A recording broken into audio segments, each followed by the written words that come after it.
avoided looking at my debt for years because it made me feel like I failed as an adult. But recently I decided to face it. And I'm not gonna lie, it was uncomfortable.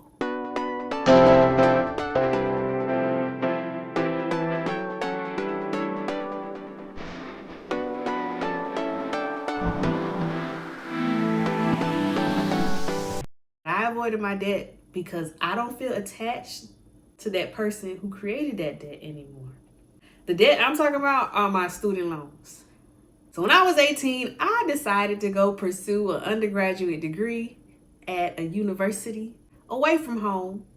And I had to pay for that degree some way, somehow. Giving an 18-year-old access or the ability to take out loans is so predatory.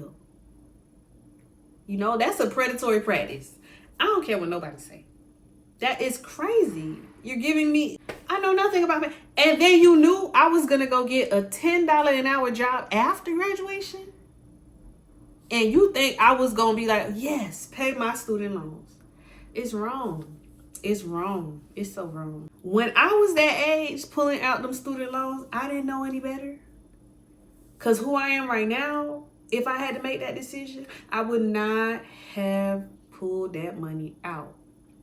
Or if I did, I would have started paying it back had I known that it could snowball into this catastrophe.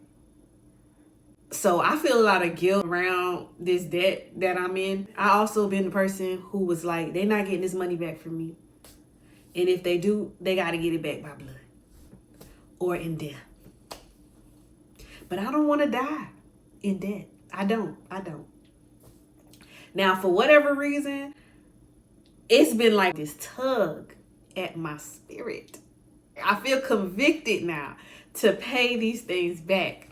And I think it's because I'm delving so deep into finance now.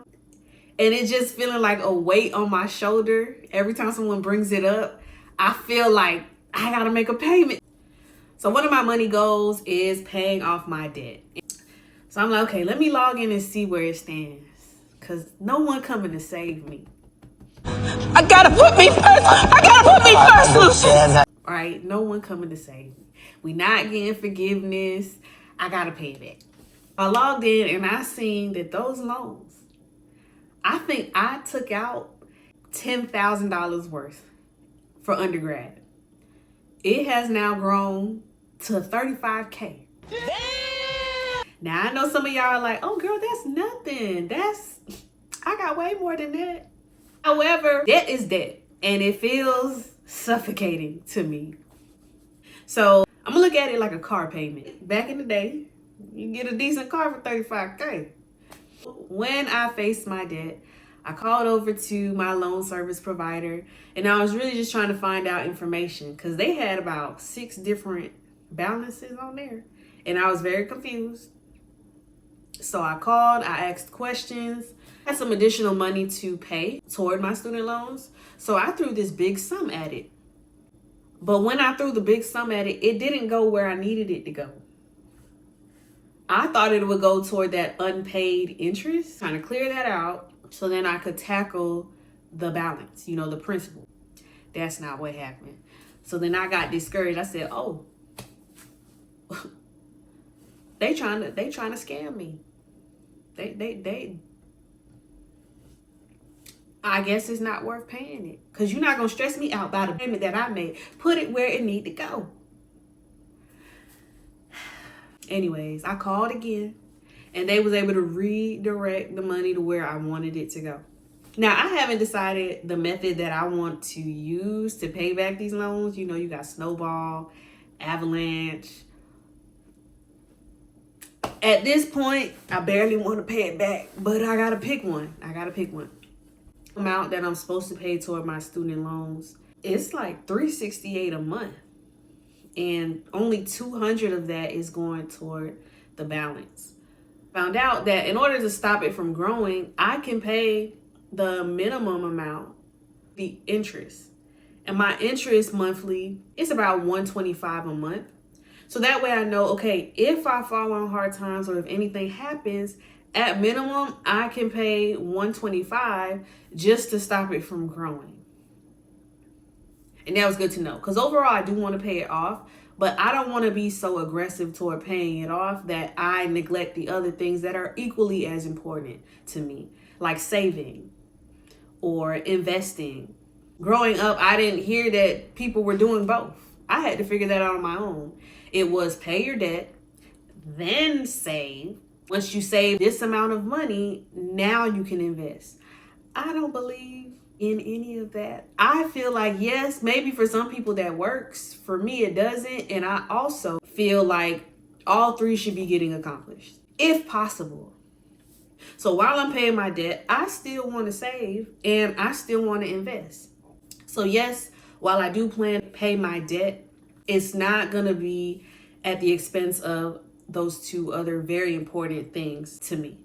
Now, with my student loans, trying to just get a better grasp on things and understand things was one of the hardest parts, because you log in and the loans are named funny. They got all these different numbers and I'm not a numbers person.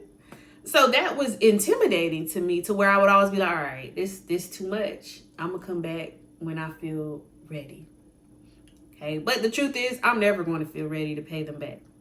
So I just took this big leap, faced it head on. I took all the loan information and I tried to dissect it, and then I put it on a Google Sheet to where I could see all of the lovely loans in one screen. I have the name and the interest rates, so that when I do decide on the method I want to use to pay them back, I can always filter out how it's displayed on my Google Sheet, whether it's by interest rates or high amounts to low amounts. Now, I haven't quite figured out how to use a Google Sheet to track my student loans and all the payments that I'll make toward it.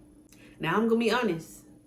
I'm not gonna sit here and lie to you and say I paid toward my student loan and it felt good, because it did not. It is something I want to get control of and manage better.